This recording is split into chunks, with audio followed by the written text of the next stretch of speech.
Hello friends, welcome to சமையல் புதிதும். இன்றைக்கி நம்ம வீடியோவில் பார்க்க போகிற ஸ்பெஷல் ரெசிபி சப்பாத்தி, இட்லி, தோசை, நான், ரொட்டி, பரோட்டா, ஊத்தாப்பம், பூரி, சாதத்துக்கெல்லாம் போட்டு சாப்பிட்ற மாதிரி சத்தான சைடிஷ் ரெசிபி பார்க்க போகிறேங்க. இந்த சைடிஷ் ரெசிபி நீங்கள் ஒரு முறை இந்த வீடியோவை பார்த்துட்டு இதே முறையில் இதே அளவோட நீங்கள் செய்து பார்த்துட்டு எப்படி வந்துச்சுன்னு உங்களுடைய கருத்துக்களை ஷேர் பண்ணுங்கள். இந்த வீடியோ உங்களுக்கு பிடித்திருந்தால் லைக் பண்ணுங்கள், ஷேர் பண்ணுங்கள். நம்ம சேனலை இப்போ தான் நீங்கள் முதல் முறையாக பார்க்குறீங்கன்னா சப்ஸ்கிரைப் செய்து கொள்ளுங்கள். கூடவே பெல் ஐக்கானை கிளிக் பண்ணி வச்சுக்கிங்க. அதில் ஆல்ன்ற ஆப்ஷன் வரும், அதையும் கிளிக் பண்ணி வச்சுக்கிங்க. அப்போ தான் அடுத்தடுத்து போடக்கூடிய புத்தம் புது வீடியோக்கள் உங்களுக்கு உடனுக்குடன் அப்டேட் ஆகும். இந்த வீடியோவை ஸ்கிப் பண்ணாமல் முழுமையாக பாருங்கள். இப்போ வாங்க இந்த சத்தான சுவையான சைடிஷ் ரெசிபியை எப்படி செய்யறதுன்னு பார்க்கலாம். இப்போ சைடிஷ் செய்கிறதுக்கு ஃபஸ்ட்டு கடாயை ஸ்டவ் மேலே சூடுபடுத்தி வச்சுருக்கேன். இதில் 1 டீஸ்பூன் அளவுக்கு எண்ணெய் சேர்த்துருக்கேன். எண்ணெய் சூடானதும் அடுப்பை சிம்மில் வச்சுட்டு 1 டீஸ்பூன் மிளகு, 1 டீஸ்பூன் சீரகம், 1 டீஸ்பூன் அளவுக்கு சோம்பு சேர்த்துருக்கேன். இதில் பட்டை, மராத்தி மொக்கு, கிராம்பு சேர்த்துருக்கேன்.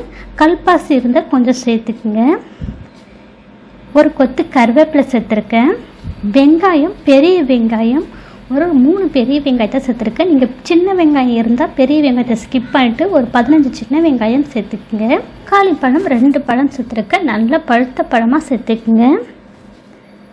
இப்போ இது எல்லாம் சேர்த்ததுக்கப்புறம் அடுப்பு மீடியம் ஃப்ளேமில் வச்சுட்டு இதை நம்ம வதக்கி எடுத்துக்கலாம். இப்போ இது வதங்கிட்டு இருக்கும்போது இஞ்சி பூண்டு பேஸ்ட்டு சேர்த்துக்கலாம். 2 பச்சை மிளகாய் காரத்துக்கு சேர்த்துருக்கேன்.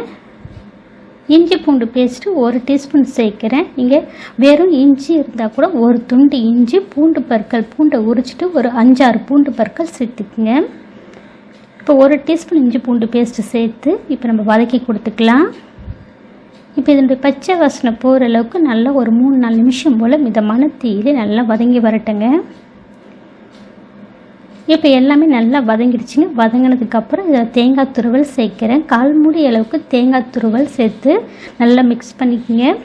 இப்போ மிக்ஸ் பண்ணிவிட்டு ஸ்டவ் ஆஃப் பண்ணி சூடு முழுமையாக ஆறினது மிக்ஸி ஜாரில் சேர்த்து நல்லா பேஸ்ட்டாக நைஸாக அரைச்சி எடுத்துக்கலாங்க.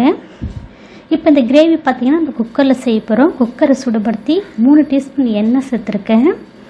இதில் 1/2 டீஸ்பூன் சோம்பு, ஏலக்காய், பட்டை, பிரிஞ்சி இலை சேர்த்துருக்கேன். கருவேப்பிலை ஒரு கொத்து சேர்த்துக்கலாம்.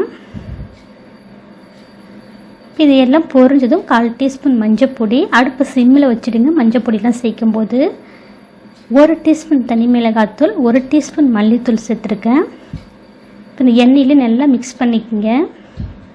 இப்போ மிக்ஸ் பண்ணதுக்கப்புறம் நம்ம அரைச்சி வச்ச பேஸ்ட்டை சேர்த்துக்கலாங்க. மசாலா வறுத்து அரைச்சேன் பார்த்திங்கன்னா தேங்காய், வெங்காயம், தக்காளிலாம் அது எல்லாத்தையும் இப்போ பேஸ்ட்டாக அரைச்சிருக்கேன். அந்த பேஸ்ட்டை சேர்த்து அடுப்பு சிம்மில் வச்சுட்டு தாங்க மிக்ஸ் பண்ணியிருக்கேன். இது ரொம்ப வதங்கணும் அவசியம் கிடையாது. நம்ம ஏற்கனவே எல்லாத்தையும் வதக்கி தாங்க அரைச்சிருக்கோம். இப்போ நல்லா மிக்ஸ் பண்ணிவிட்டு இதில் நம்ம கொண்டைக்கடலை சேர்த்துக்கலாம்.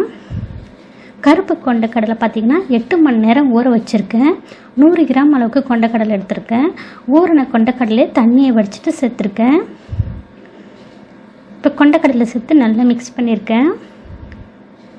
இப்போ மிக்ஸ் பண்ணதுக்கப்புறம் இதில் நம்ம தண்ணி சேர்த்துக்கலாங்க. நம்ம தேங்காயெலாம் சேர்த்துருக்கோம், அதனால் கிரேவி நல்லா திக்காகும்.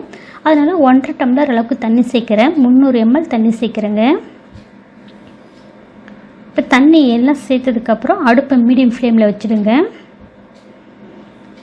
இப்போ இதை நல்லா மிக்ஸ் பண்ணிக்கலாம். மிக்ஸ் பண்ணிவிட்டு இதில் நம்ம உப்பு சேர்த்திக்கலாங்க. கல் உப்பு ஒரு 1/2 டீஸ்பூன் அளவுக்கு சேர்க்குறேன். இப்போ உப்பு சேர்த்து நல்லா மிக்ஸ் பண்ணிக்கலாம். பார்த்திங்கன்னா கிரேவியை மீடியம் ஃப்ளேமில் ஒரு நிமிஷம் போல் கொதித்து வரட்டுங்க. சலசலம் லைட்டாக கொதிக்க ஆரம்பிக்கும் பார்த்திங்களா, அந்த டைமில் நம்ம குக்கர் மூடி போட்டுக்கலாங்க. இப்போ 1 நிமிஷம் போல் இது கொதிச்சு வரட்டுங்க. இப்போ கிரேவி பார்த்திங்கன்னா சலசலன்னு கொதிக்க ஆரம்பிக்குது பாருங்கள். இந்த டைமில் குக்கர் மூடி போட்டுக்கலாம். விசில் எடுத்துகிட்டு மூடியை ஃபிட் பண்ணிவிட்டு இப்போ விசில் போட்டுக்குங்க. அடுப்பை மீடியம் ஃப்ளேம்லேயே வச்சு 4-5 விசில் விட்டுடலாங்க. பார்த்திங்கன்னா 4 விசில் விட்டுருக்கு. 4 விசில் விசில் கட் ஃபுல்லாக அடங்கினதுக்கப்புறம் மூடியை ஓப்பன் பண்ணி இதில் கொஞ்சமாக மல்லித்தழை, பொடியாக நறுக்கின மல்லித்தழை சேர்த்து மிக்ஸ் பண்ணியாச்சுங்க. சுட சுட பரிமாறுங்க. ரொம்ப ரொம்ப அருமையாக இருக்குங்க. சத்தான சுவையான இந்த கொண்டக்கடலை கிரேவி செய்து பாருங்கள். இட்லி, தோசை, சப்பாத்தி, ரொட்டி, ஊத்தப்பம், பரோட்டா, சாதம் இது எல்லாத்துக்கும் இந்த ஒரு சைடிஷ் இருந்தால் போதுங்க. ரொம்ப விரும்பி சாப்பிடுவாங்க. குழந்தைங்கலேருந்து பெரியவங்க வரைக்கும் எல்லோரும் கேட்டு வாங்கி சாப்பிடுவாங்க. கொண்டக்கடலை இருந்துச்சுன்னா கண்டிப்பாக ஃப்ரெண்ட்ஸ் இந்த மாதிரி நீங்கள் ஒரு வாட்டி ட்ரை பண்ணி பாருங்கள். இதே முறையில் இதே அளவில் இந்த கொண்டக்கடலை கிரேவியை ட்ரை பண்ணி பார்த்துட்டு எப்படி வந்துச்சுன்னு உங்களுடைய கருத்துக்களை ஷேர் பண்ணுங்கள். இந்த வீடியோ உங்களுக்கு பிடித்திருந்தால் லைக் பண்ணுங்கள், ஷேர் பண்ணுங்கள். சேனலுக்கு மறக்காமல் சப்ஸ்கிரைப் பண்ணுங்கள். கூடவே பெல் ஐக்கானை கிளிக் பண்ணி வச்சுக்கிங்க. அதில் ஆல்ன்ற ஆப்ஷன் வரும், அதையும் கிளிக் பண்ணி வச்சுக்கிங்க. அப்போ தான் அடுத்தடுத்து போடக்கூடிய புத்தம்புது வீடியோக்கள் உங்களுக்கு உடனுக்குடன் அப்டேட் ஆகும். இந்த வீடியோவை ஸ்கிப் பண்ணாமல் முழுமையாக பார்த்ததுக்கு நன்றி. வணக்கம்.